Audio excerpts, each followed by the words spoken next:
And welcome back to the Labor Lounge podcast where we talk about current events and some more ish. I appreciate everybody for continuing to rock with the channel. Don't forget to hit that subscribe button, hit the like button, and share this content out with a friend. So I woke up this morning. Matter of fact, this was yesterday. And I'm scrolling through my YouTube feed while I'm drinking coffee, getting ready to go to work. And I come across a thumbnail on YouTube from the PBD podcast, and it's talking about a $95 billion bill that actually got approved by the Senate and is moving on towards the House. Now, supposedly, all this took place during the Super Bowl. Um, and I had to go dig a little bit deeper to find out exactly what was going on because $95 billion is a lot of money. It's nothing to shake a stick at. So as I was going through my research, I see that we voted on a bill at the Senate where we're going to send $95 billion. It's called the Foreign Aid Bill. And we're going to send this money over to Ukraine, Taiwan, and Israel in a continued effort as they continue to battle Russia.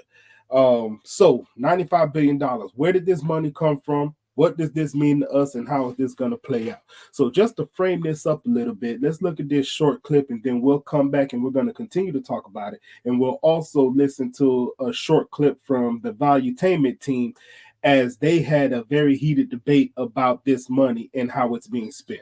Early this morning, after an all-night session, the Senate passing a $95 billion bill that would send aid to Ukraine, Israel, and Taiwan.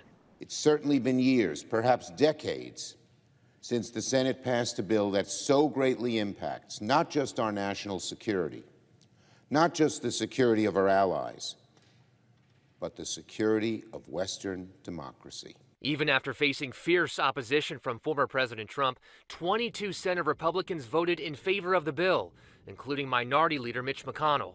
In a statement, McConnell writes, "Today, on the value of American leadership and strength, history will record that the Senate did not blink." The bill would allocate $60 billion to Ukraine as they fight off the Russian invasion. As sympathetic as I am for the Ukrainian people, I don't see how sending another $60 billion helps their plight. The Senate's vote comes after months of negotiating, with a bipartisan group of senators working on a bill that would have addressed both foreign aid and border security. This bill only addresses foreign aid. We need to get aid to Ukraine quickly. We cannot dither for another 3-4 months. And the quickest and best way to do it is pass the Senate bill. So if you've been following the channel, you know that I'm kind of new with the politics. And I said in my last video, I'm kind of naive when it comes to it. So $95 billion being sent in foreign aid to Ukraine. Why are we sending it? What's the return investment on this money that's being sent? And why is it so important that we provide this support? So there's a lot of arguments that go along with this. And as I listened to the PBD podcast, we had Adam who had a strong stance saying that America being a superpower, we can't sit by idle while these things happen because then we allow terrorist group to fill voids and people think that they could just do whatever they want and nobody's going to intervene.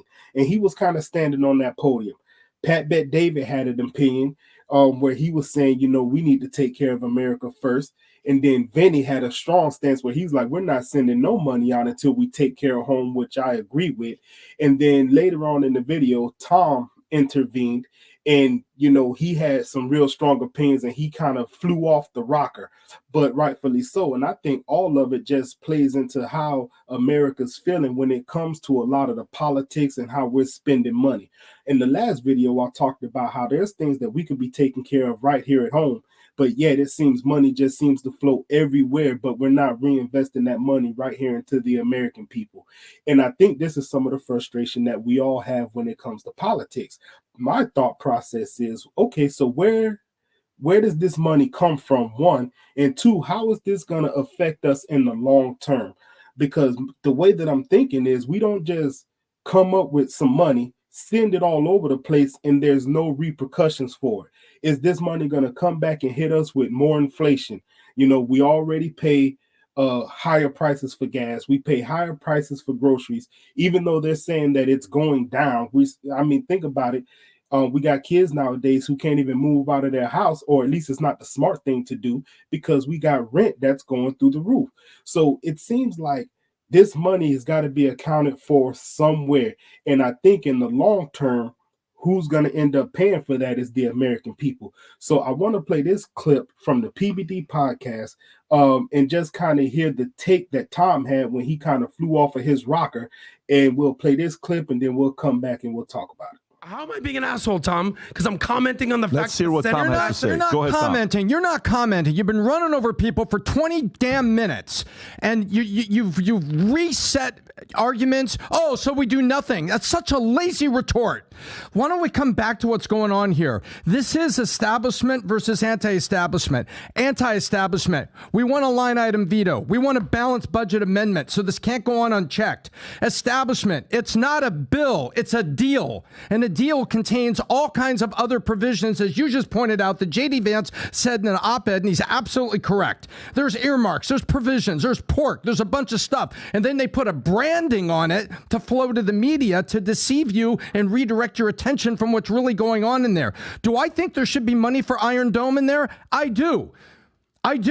But to get Iron Dome, does somebody that feels that strongly about it say, oh, but I also have to agree to this? That's the way these deals are made. They're not bills anymore. They're establishment deals that have a bunch of stuff in them. And I'm sure Zelensky is very pleased that he got the relief from it, because the spring collection from Louis Vuitton is looking pretty good. And they're going to use, there'll be corruption, and they're buying, and they're doing these things. It's flowing out. It's terrible. I go back to what Trump said about NATO, and your argument, I think, was lazy. What, do we do nothing? No, we don't do nothing. Trump said, I'm all in on NATO. You are our friends, you are our allies. But in the middle of his administration, what did he say? You have to pick up the check, and I want you to pay your fair share. And Trump was back, I got stuff with my country that I'm going to deal with first. I'm not going to leave you behind. I'm not going to abandon my foreign policy and my friends and my allies, but I'm going to take care of America first. But you, if I participate and I help you in NATO, you got to pick up the check. These were not island nations with two palm trees. This bill, as you heard early on, is not going to involve what's going on at the border. So this is completely separate from the border bill. And we're sending this money over to Ukraine. People are asking, what about us? And I think that's the question that we just have a hard time answering. So I'm going to leave the link down to this podcast show down in the description. And I encourage everybody to just go over there and look at it, because everybody had a good argument. But this is exactly how it plays out in the world. Everybody has an opinion. Everybody has a viewpoint. And it's like we just continue to dance in these circles. Meanwhile, the things that are important, your border, the money that we have to spend just to live on a day-to-day basis, all these things continue to go unanswered. And it seems money goes everywhere and it never gets reinvested back into the home. So with all that being said, we're going to pay for this some way, shape, or form. It's going to end up hitting us in a way that we might not see it clear today, but 5-10 years up the road, maybe even less, you're going to realize you're paying more for groceries. You're going to have different tax prices or tax brackets. It's going to be something that hits us, and we're going to look back on this and possibly say, man, maybe we shouldn't have done that. So listen, y'all tell me what y'all think about this. Do you support this money going over to Ukraine, or do you think we should reinvest this back at home? Again, I love to see you guys down in the comments. Every time I read something, I learn a little something, and you get me going in the direction maybe I just don't see. So with all that being said, I'll see y'all on the next one. Until then, I'm out.